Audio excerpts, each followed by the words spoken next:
आज हमने ईश्वर का कानून तोड़ा है।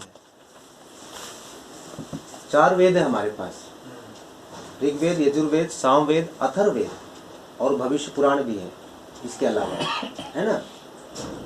और चाणक्य नीति भी है, जो कि अपना हिंदू धर्म का ये बता रहा हूँ मैं। और मुसलमान भाइयों का जो है, उनका जो है कुरान शरीफ, है ना। और एक शास्त्र दुनिया में और है, इजराइलियों का शास्त्र, और एक बाइबल है जो हमारे पास पड़ी है, ठीक है ना। ये मेन शास्त्र हैं। जैसे कि आज हिंदुस्तान का इतिहास है, अंग्रेज़ों ने हमारे ऊपर हुकूमत किया, ये इतिहास बताता है और ये हकीकत भी है ना। जब वो बातें इतनी सच बता सकती हैं तो शास्त्र उससे ऊपर होकर क्यों ना बताएगा।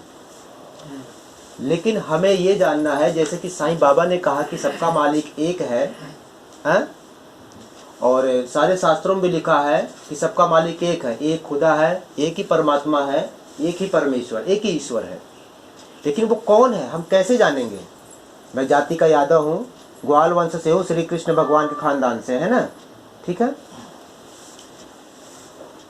हम क्या करते हैं, आज इंसान जो है किसी न किसी समस्या में परेशान है, और यही सच है। घर घर, राज्य राज्य, कोई बीमार है, कोई परेशान है, किसी घर में कलेश है, पति पत्नी में झगड़ा है ना। किसी को बड़ी बड़ी बीमारियां हैं कि डॉक्टर भी जो है इनकार कर चुके हैं, किसी को पैसे नहीं इलाज करने के लिए, है। आखिर ये सब कैसे आता है, कहाँ से आता है, कैसे जाने और क्यों आता है। जिस तरह हिंदुस्तान का कानून है, हमारा कानून में लिखा है जो चोरी करेगा उसे सजा मिलेगी, जो हत्या करेगा उसे सजा मिलेगी, है ना। पुलिस आती, पकड़ती, थाने ले जाती है। हम क्या करते हैं, हिंदुस्तान के कानून को, विधान को तोड़ा है। इसी तरह से हमने परमेश्वर के कानून को सारी मनुष्य जाति ने तोड़ा है।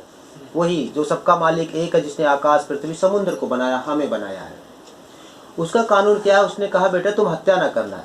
क्योंकि अगर पृथ्वी पे राज्य राज्य, देश देश पे कानून जो लागू है वो यूं ही लागू नहीं है, ये ऊपर से सबके मनों में डाला गया, फिर जाके ये धरती पे स्थापित हुआ है कानून, ये ईश्वर की तरफ से ही। लेकिन सबसे पहले कानून आता है परमेश्वर का, उस परमात्मा का, वो एक ईश्वर का। उसका कानून हमने क्या तोड़ दिया, उसने कहा बेटे अपने माता पिता का आज्ञा का पालन करना, हमने नहीं किया, टूट गया कानून। जब हिंदुस्तान के कानून में ऐसा है कि चोरी करने वाले को सजा दी जाएगी, और सऊदी अरब में तो चोरी करने वाले का हाथ ही काट दिया जाता है नहीं। देखिए, तो सोचिए वो कानून कितना जो है एकदम सटीक होगा, और वो सच्चा न्याय करने वाला है। उसका कानून तोड़ने में सजा क्यों ना पाएगा इंसान जाति। आज जाति जाति, देश देश, भाषा भाषा, लोग अगर परेशान है तो ये हमने उस ईश्वर का कानून को तोड़ा है।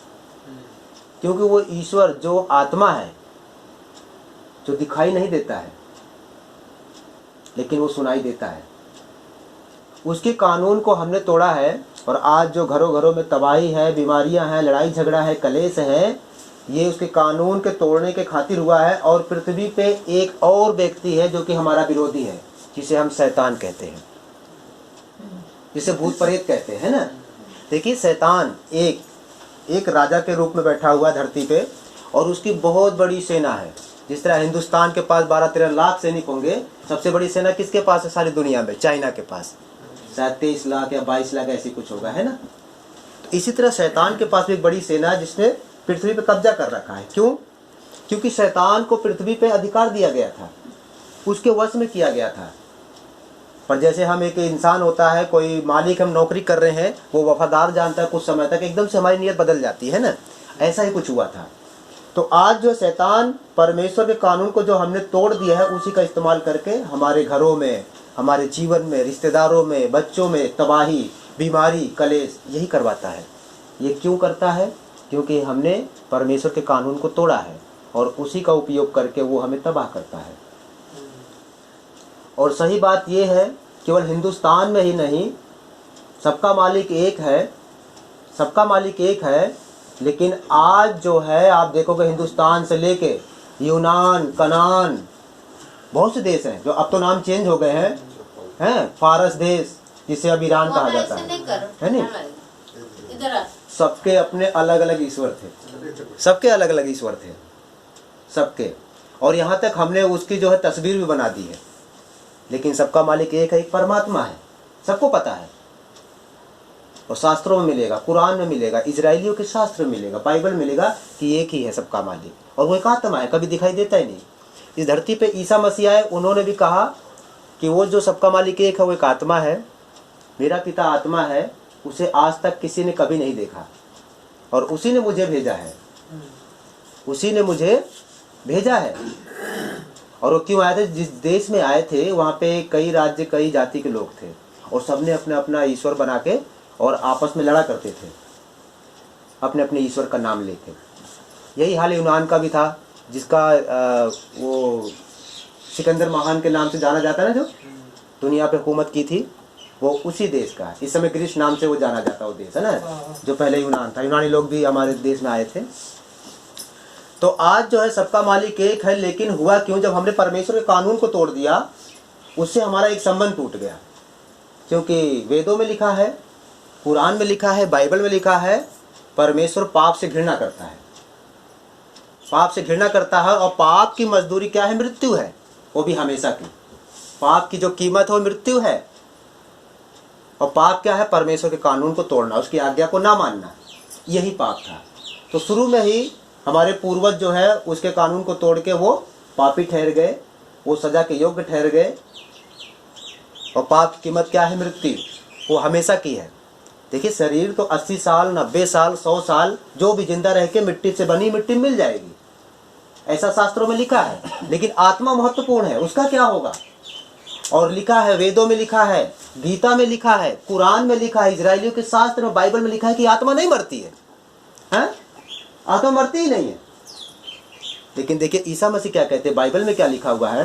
उन्होंने कहा हाँ, आत्मा को जो है इंसान धरती पे कोई छू ही नहीं सकता है। शरीर को तो नष्ट कर सकता है, शरीर को वो मार सकता है, लेकिन आत्मा को कोई नहीं छू सकता धरती पे। उन्होंने कहा तुम केवल उस मेरे पिता से डरो जिसने आत्मा को बनाया, शरीर को बनाया, वो दोनों को नष्ट कर सकता है नरक में डाल के। जिसने आत्मा को बनाया वही तो परमात्मा है, उसके ऊपर, आत्माओं के ऊपर एक परमात्मा जो बनाने वाला है, जिसने बनाया वो नष्ट भी कर सकता है। तो उन्होंने कहा उससे डरो, महत्वपूर्ण है आत्मा, आत्मा नहीं मरेगी। और यदि हमने मन ना फिराया, मेन कारण क्या था, मेन चीज क्या था, ईसा मसीह दुनिया में क्यों आए? उन्होंने हमारे पापों की, हमारे गुनाहों की कीमत चुकाने आए। वो ये नहीं बताने आए कि तुमने जो भगवान बना लिया या तुम्हारे जो भगवान है उनकी बुराई करने नहीं आए। वो सब अपने अपने समय में आए और उन्होंने अच्छा मार्ग बताया। और ईसा मसीह तो अभी आए थे 2000 साल पहले। इससे पहले शंकर जी, ब्रह्मा, विष्णु और कृष्ण जी, राम जी आए थे सबसे पहले। इसे कहते हैं आदि शक्ति, है ना, शुरू में आए तो उन्होंने अच्छा मार्ग बताया। लेकिन अब ईसा मसीह क्यों आ गया? परमेश्वर ने अपना इकलौता बेटा क्यों भेजा? किसी को सजा देने के लिए नहीं कि सबने कानून तोड़ा, सबने पाप किया, चलो उसको सजा दे, नहीं। वो आया हमारे पापों की कीमत चुकाने के लिए, हमारे अधर्म पापों को उठा लेने के लिए। क्योंकि पाप की कीमत क्या है? मौत। और ये आपको ऋग्वेद में मिल जाएगा, बाइबल, कुरान, इजराइल के शास्त्र मिल जाएगा। अब ईसा मसीह का आने का मतलब क्या था? उस पर हम क्यों विश्वास करें? क्या कारण था? क्योंकि उसकी आज्ञाओं को तोड़ने की वजह से जब त्राही त्राही हुई सारी दुनिया में, आज भी घरों घरों में मातम है, कोई भी ऐसा जो है सलामत नहीं है, सब में है। तो ये जो आत्मा की पुकार हो, जो तड़प जाती रूह, तो हे ईश्वर, हे भगवते है ना, तो ये आवाज़ ऊपर तक गई।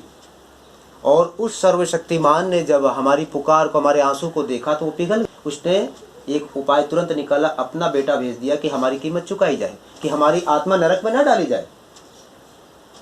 क्योंकि नरक और स्वर्ग है और इसी धरती पे नहीं है। धरती से बड़ा चांद है, चांद से बड़ा मंगल ग्रह है, और वहां इंसान जा चुका है, वैज्ञानिक चले गए है ना। तो नरक भी है, स्वर्ग भी। और बाइबल बताती है नरक के विषय में, ईसा मसीह कहते हैं नरक में वो आग जल रही है, गंधक जल रही है, वहां आत्माएं क्या कर रही हैं? वहां दांत पीस रही हैं, चीख रही, चिल्ला रही है, और वहां से कभी निकल नहीं सकती। लेकिन मैं आया हूं तुम्हारी कीमत चुकाने और तुम्हें अनंत जीवन देने आया हूं। जबकि संसार सब पापी थे, सब परमेश्वर से दूर थे, सब ने अपने अपने लिए अपना अपना ईश्वर बना लिया, अपना अपना मार्ग चुन लिया है। लेकिन सबको बनाने वाला एक ही परमात्मा है, वो भी आके कहते हैं इसी बात को। और ईसा मसीह पे विश्वास क्यों करें? ईश्वर के बेटे पे, क्योंकि उसने हमारे पापों की कीमत चुकाई। कैसे? हमारे पूर्वज जो थे, दादा परदादा, वो क्या करते थे? जानवरों की बलि चढ़ाया करते थे, है ना, और आज भी चढ़ता है। बड़े जो जानवर थे, भेड़ हो गया, तो इनकी हम बलि चढ़ाया करते थे। क्यों चढ़ाया जाता था? यदि हमसे जाने अनजाने में कोई अपराध हो गया हो तो हम लाते थे, चाहे पंडित जी हो चाहे याजक हो, ऐसा एक रीति था, रिवाज था, लाए। क्योंकि लिखा है, वेदों में लिखा है, ऋग्वेद, यजुर्वेद, कुरान, बाइबल में कि पाप की कीमत मृत्यु है। तो हमने क्या किया, गलती हो गई, ठीक है। तो जब मृत्यु है पाप के बदले, तो हम क्या करते हैं, जानवर को लाते हैं, बकरा लाए, उसका गला हम गर्दन काट देते हैं, और क्या बहता, खून, है नहीं, खून बहता। क्यों हमने ऐसा किया, अपने आप को बचाने के लिए, अपने आप को बचाने के लिए, क्योंकि पाप की कीमत मौत है। तो अपने प्राण बचाने के लिए हमने जानवर के प्राण को ले लिया। पश्चाताप जिसे कहते थे, 4 बलिदान है, 4 बलिदान, पाप बलि, प्रायश्चित बलि, दोष बलि, अन्न बलि। हम हवन और यज्ञ क्यों करवाते हैं, शुद्धिकरण के लिए, हैं, और पाप दूर हो जाए, दोष